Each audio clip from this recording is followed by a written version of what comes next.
La matrice a bugué. Hello les gars. Bonsoir. Mais non, ça faisait un peu la situation. Ouais, mais on est bien. sérieux. Ok. Donc ça y est, on a pris la confiance et on se sent de papoter direct avec vous. On a des choses à vous raconter.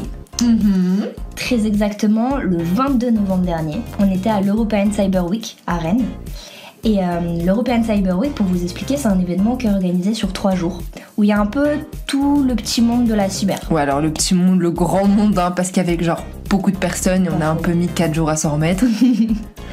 Et en gros, là-bas, on retrouve pas mal de personnes du ministère des Armées, et plus généralement les officiels, on va dire, donc le Comcyber, la DGAMI, et dit comme ça, c'est des mots un peu bizarres. Et on fera peut-être un épisode qui parlera un peu plus d'eux si ça vous intéresse. Et il y a aussi des grands groupes industriels, des moyennes entreprises de la cybersécurité, des startups, des écoles, des représentants régionaux et nationaux. Bref, du beau monde. Ouais. Vous l'aurez compris, c'est l'endroit où déposer vos CV et aller discuter avec des gens si vous cherchez du boulot ou même un stage. Carrément. À cette occasion, la matrice à bugger a obtenu une interview. En exclusivité mondiale. Oh waouh. Avant le Times, avant Vogue. Interview du ministre du numérique. Bon, on voulait lui demander ce qu'on mangeait le midi à Bercy, mais on l'a joué soft et on l'a plutôt interrogé sur ce que c'était d'être ministre du numérique. Donc un petit one-shot de 15 minutes pour mieux comprendre cette fonction et comment est-ce qu'on devient ministre du numérique. La matrice à bugger et Jean-Noël Barrot, c'est par ici.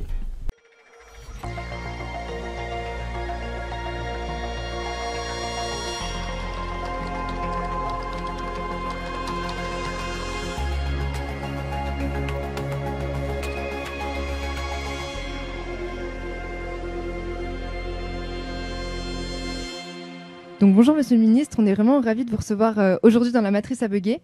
On s'est vu déjà il y a quelques mois et on vous a fait cette proposition de participer et on vous remercie largement d'avoir accepté. L'objectif aujourd'hui, c'est de parler de votre métier, du numérique et d'essayer d'expliquer en fait aux jeunes ce que c'est aussi de parler de numérique quand on fait de la politique. Notre première question, ce serait de vous partager que dans la matrice à bugger, on aime bien s'intéresser à la diversité de parcours. On a des profils techniques dans la cyber, issus des sciences humaines et sociales, ingénieurs, Sciences Po. Si on a bien fait nos devoirs, je crois que vous avez écrit un mémoire sur l'économie. Du coup, comment vous en êtes arrivé au numérique, Monsieur le Ministre ? Moi, j'y connais pas grand-chose à la technique de la cyber, mais en réalité, je sais qu'il y a beaucoup de gens qui travaillent dans le secteur de la cyber au sens large et qui n'ont pas de doctorat en cryptographie. Je suis économiste de formation et de métier, donc moi, mon job, c'est d'être chercheur et de faire de l'analyse de très grandes bases de données pour étayer ou rejeter les hypothèses de certains modèles de microéconomie ou de macroéconomie. Donc je faisais ça. Et puis un jour, je me suis engagé en politique par conviction, pas uniquement pour les sujets numériques, pas uniquement pour les sujets économiques, mais parce que je voulais défendre une certaine vision du monde. J'ai été élu député dans mon département des Yvelines, j'habite à Versailles. Et puis 5 ans plus tard, lorsque le président de la République a été réélu, il m'a appelé à son gouvernement et m'a confié les sujets numériques.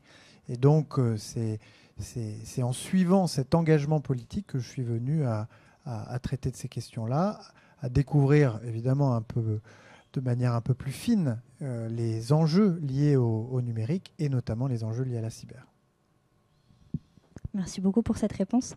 Justement, j'aimerais rebondir sur un des points que vous avez abordé, votre engagement en politique. Ça rejoint ce que Léa disait sur le fait qu'il y a pléthore de parcours au sein de la cyber et justement, il y a un mélange entre cyber et politique. Et la question qui va être très large, et je vous invite à resserrer sur un sujet particulier, celui de votre choix, en quoi le numérique, c'est politique ? Le numérique, c'est politique parce qu'on va devoir faire des choix.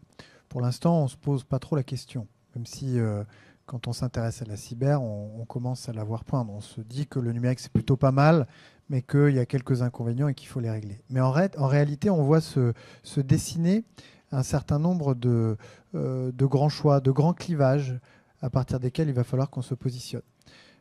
Exemple, le numérique a une empreinte carbone, donc est-ce que tout usage numérique est bon en soi ? Donc là, vous allez avoir des diversités d'opinions sur le sujet. Certains vont considérer que l'empreinte carbone est quelque chose qui suppose qu'on la justifie par des motifs extrêmement importants si on développe des technologies numériques qui ont un impact sur l'environnement. D'autres vont considérer que les bienfaits du numérique compensent ou dépassent son coût environnemental. Autre exemple, vous avez, avec le développement de la cyber-insécurité du quotidien, de plus en plus de gens qui s'en offusquent. Et vous allez avoir des tentatives pour revenir sur un certain nombre de grands principes fondateurs de l'Internet. Vous avez des pays dans lesquels on s'autorise à couper Internet quand on n'est pas très content de ce qui s'y passe.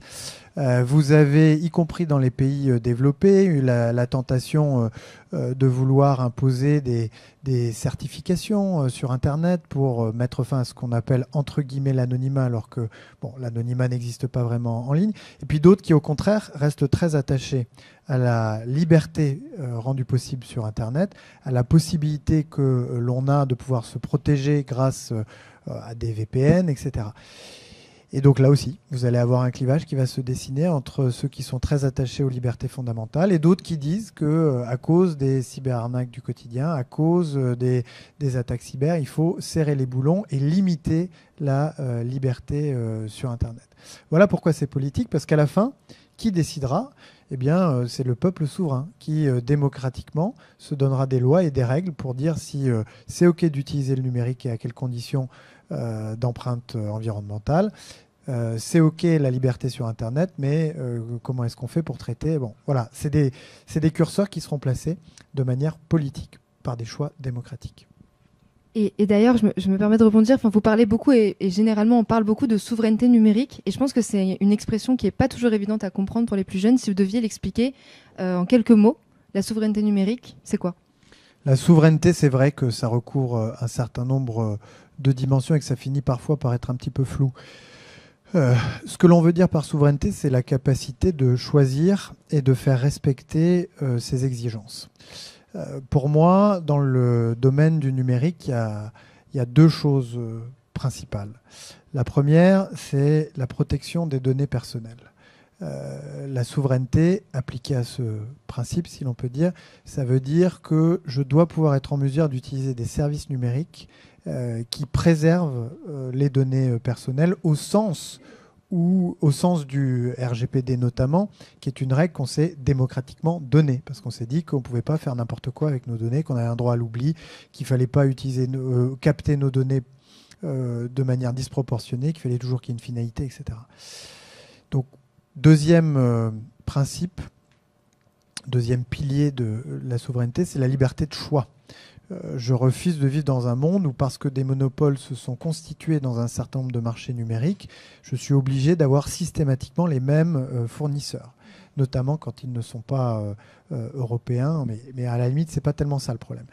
Quand on a des fournisseurs, je pense par exemple dans le domaine de l'informatique en nuage, du cloud, qui sont extrêmement concentrés et qu'on a le choix entre trois acteurs américains, ça me pose deux problèmes. Un, c'est que j'ai en réalité pas beaucoup de choix, pas suffisamment de choix, donc il faut remettre de la concurrence dans le système. Et deux, ces fournisseurs, parce qu'ils sont américains, ont une réglementation qui n'est pas celle que nous sommes donnés en Europe et qui est moins protectrice des données personnelles. Et c'est la raison pour laquelle je souhaite pouvoir disposer d'autres solutions pour pouvoir changer de fournisseur quand bon me semble et pouvoir faire en sorte que mes données soient préservées. Donc en résumé, la souveraineté, c'est le respect d'un certain nombre d'exigences et la liberté de choix. Très clair, merci beaucoup. Une autre question qu'on nous a beaucoup demandé de vous poser, et on va revenir un petit peu les pieds sur terre, c'est quoi le quotidien d'un ministre ? Au quotidien, à quoi ça ressemble la vie d'un ministre du numérique ? C'est très variable. Il y a beaucoup d'urgences auxquelles il faut apporter des réponses. On est ici à Rennes, en Bretagne, où les tempêtes Domingos et Ciarán ont très brutalement perturbé les télécommunications du fait de l'interruption des circuits électriques et puis de tout un tas d'autres choses.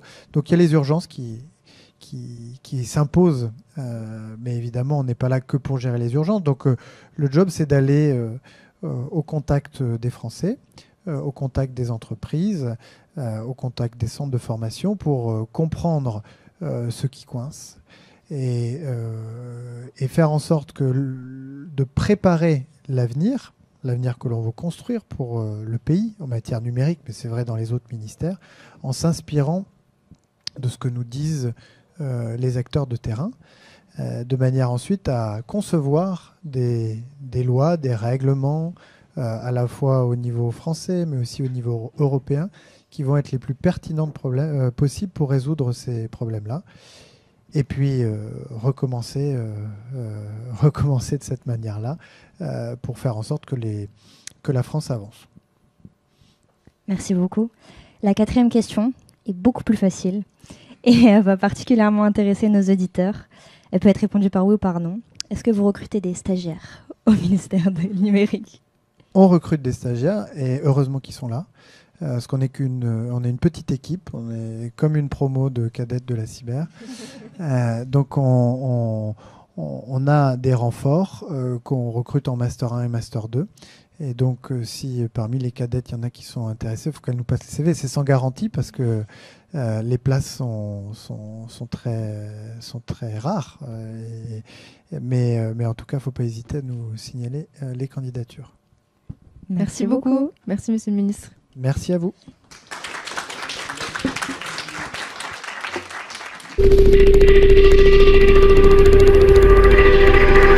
La matrice a bugué.